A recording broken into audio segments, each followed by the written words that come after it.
మొదలుపెట్టి ఇంగ్లీష్ మీడియంలో పూర్తి చేసి తెలుగు మీడియంలో చదువు చెప్పాల్సి వచ్చింది. కనుకనే తొలి దేశాల్లో కళాశాల స్థాయిలో నేను 3 మీడియాలో చదువు చెప్పాను. ఉర్దూ మీడియం, తెలుగు మీడియం, ఇంగ్లీష్తో చెప్పాను అన్నమాట.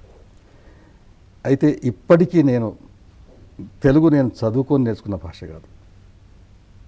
మాతృభాష కావడం ఒకటి, కొంత స్వయం కృషి అనుకోండి అంతే.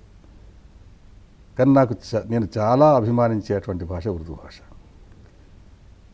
నా అభిమానమైనటువంటి పోయిట్రీ అంతా ఉర్దూలో ఉంది. ఇప్పటికీ నేను ఉర్దూ సాహిత్యం, ఉర్దూ పోయిట్రీ చదువుతూ ఉంటాను. నేను ఆలోచించేది ఉర్దూలో, రాసేది చాలా వరకు ఇంగ్లీష్లో, మాట్లాడేది తెలుగులో.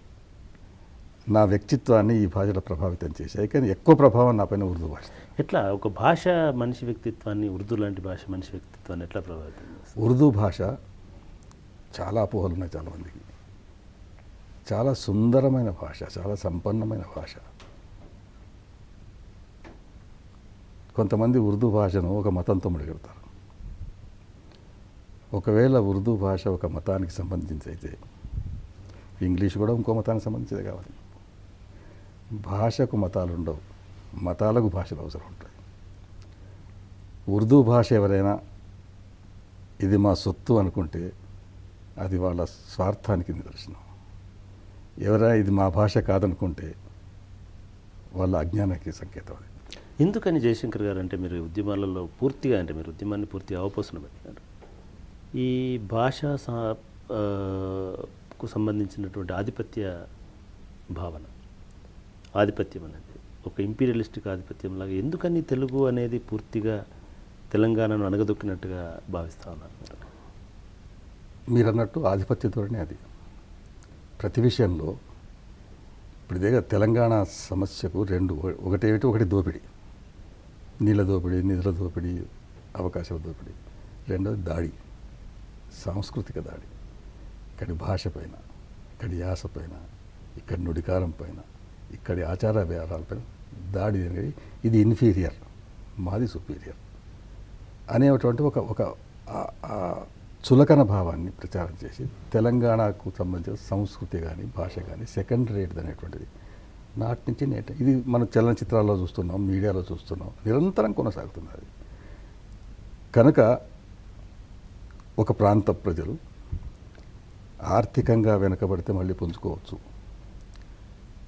రాజకీయంగా నిరాదరణ గురి అయితే మళ్ళీ పుంజుకోవచ్చు, సాంస్కృతికంగా భాషాపరంగా అస్తిత్వాన్ని కోల్పోతే మళ్ళీ కోలుకోలేరు.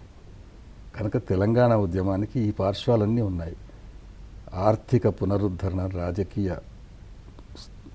గుర్తింపుతో పాటు తమ అస్తిత్వాన్ని, సామాజిక భాషాపరమైన అస్తిత్వాన్ని కాపాడుకోవడం కూడా అంతే ముఖ్యమైనటువంటి. అంటే ఈ 3 దశలలో 3 ఉద్యమాలలో మిమ్మల్ని బాగా కదిలించినటువంటి సన్నివేశం, ఉద్యమానికి సంబంధించి ఈసారి కూడా 37 మంది విద్యార్థులు ప్రాణాలు తీసుకున్నారు, పౌరులు ప్రాణాలు తీసుకున్నారు. అదేవిధంగా గతంలో పోలీస్ కాల్పులు అయినాయి, వాటికి మీరు ప్రత్యక్ష సాక్షిగా ఉన్నారు. అసలు ఎందుకు తెలంగాణ వాళ్ళలో ఈ తెగింపు, మొండితనము, తెగువ ఇది చూసినప్పుడు మీరు గర్వపడాలా, బాధపడాలని కూడా కొన్నిసార్లు అనుకుని ఉంటారు. ఏ సంఘటన మిమ్మల్ని ఎక్కువగా కలిసివేసింది? ప్రాణహాని. 1952లో విద్యార్థులు చనిపోయారు, 68, 69 చనిపోయారు, ఇప్పుడు చనిపోయారు. బాధపడాల్సిన విషయమే. నాలాంటి వాళ్ళని తప్పకుండా కదిలించింది అది.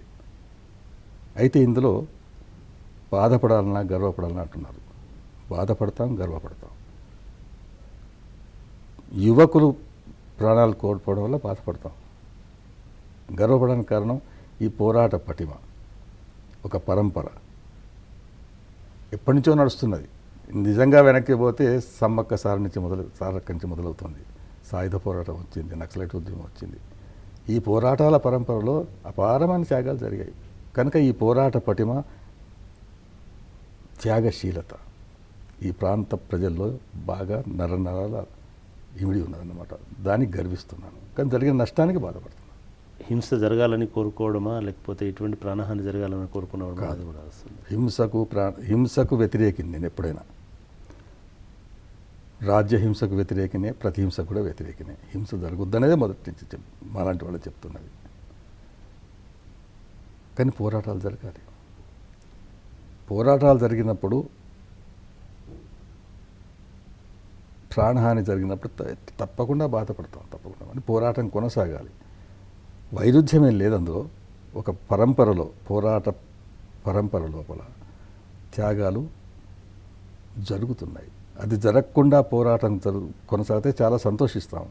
కానీ ఈ దేశంలో ఉన్న వ్యవస్థ ఎట్లా ఉందంటే హింస చెలరేగప్పుడే స్పందిస్తున్నాయి, లేకపోతే స్పందించడం లేదు. అదొక దురదృష్టకరమైనటువంటి పరిస్థితి మన రాజకీయ వ్యవస్థలో. అంటే ఇప్పుడు ప్రభుత్వం స్పందించకపోతే మళ్ళీ మనం చివరి దీనిలోకి వస్తున్నాం. తెలంగాణకు సంబంధించినటువంటి మీరే అన్నారు, ఒక దశ అయిపోయింది, గుమ్మంలో నిలబడ్డాం. ఈ గుమ్మంలో ఎంతకాలం నిలబడాల్సి వస్తుంది? ఒకవేళ గేట్లు తెరుచుకోకపోతే బద్దలు కొట్టాలని ఏమని అనుకుంటున్నారా? ఇప్పుడు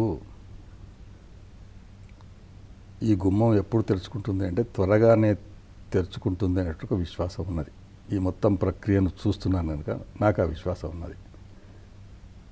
గుమ్మం తెరుచుకోకపోతే మీరు బద్దలు కొట్టాలా అంటున్నారు, పోరాటం కొనసాగుతుంది అన్నాను. 68, 69లో అదే పరిస్థితి వచ్చింది. తెలంగాణ రాష్ట్రం ఏర్పడుతున్నది అనేటువంటి పరిస్థితి వచ్చిన తర్వాత మళ్ళీ వెనక్కి పోయింది. ఈ సెట్ బ్యాక్స్ ఎప్పుడు వచ్చినా ఉద్యమానికి విరామములు వచ్చినాయి, విరమణ రాలే. ఇప్పుడు కూడా మళ్ళీ ఒకవేళ జాప్యం జరిగితే నిన్న వచ్చినటువంటి విరమణ కాదు, ముందుకు కొనసాగుతుంది. ఏ రూపంలో ఉంటుందో చెప్పలేని పరిస్థితిని బట్టి ఉద్యమం అనేక రూపాలు తీసుకుంది. ఒక రూపం కాదు, భావజాల వ్యాప్తి ఒక రూపం, ఆందోళన ఒక రూపం, రాజకీయ ప్రక్రియ ఒక రూపం. చివరగా తెలంగాణ ఉద్యమకారులకు కానీ లేదా ఇవాళ కోస్తాంధ్రాలో ఉద్యమిస్తున్నటువంటి వాళ్ళకి కానీ మొత్తంగా ప్రజలకి ఈ ప్రాంతీయ అస్తిత్వాలని, ప్రాంతీయ ఆర్థిక అసమానతలని అవపోసన పెట్టినటువంటి ఒక పరిశోధకుడిగా మీరు ఏం చెప్పదలుచుకున్నారు? విడిపోవడం అనివార్యం, ఆలస్యం కావడం అనర్థదాయకం. విడిపోవడంలో ఎవరికి నష్టం లేదు. ఏమడుగుతున్నాను తెలంగాణ వాళ్ళు? విడిపోయినప్పుడు మౌలిక విషయాలు, మీ ప్రాంతానికి న్యాయబద్ధంగా చెందవలసిన నీటి వాటాలో మాకు ఒక్క చుక్క అక్కర్లేదు, మా వాటా మాకు కావాలి. మీ ప్రాంత ఆదాయంలో మాకు ఒక్క పైసా అక్కర్లేదు, మా ఆదాయాన్ని మేము కాపాడుకుంటాం. మీ ప్రాంతపు ఉద్యోగ అవకాశాల్లో మాకు ఒక ప్యూన్ పోస్ట్ అవసరం లేదు, మా అవకాశాలు మా ఉద్యోగాలు. మీ ప్రాంతపు యాసను భాషను గౌరవిస్తాం, మా ప్రాంతపు యాసను భాషను మీరు గౌరవిస్తే సంతోషం, లేకపోతే కనీసం అవహేళన చేయకండి.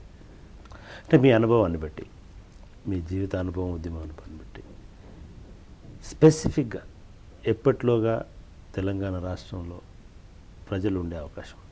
ఈ రోజున్న పరిస్థితిని బట్టి చూస్తే నా అంచనాలో 1 or 2 years.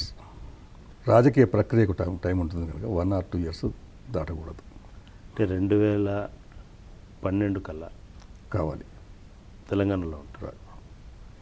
I wish 2012లోపు Telangana వస్తుందని ఆశిద్దాం. థ్యాంక్ యూ జయశంకర్ గారు, మా స్టూడియోకి వచ్చి ఈ కార్యక్రమంలో పాల్గొన్నందుకు. Thank you.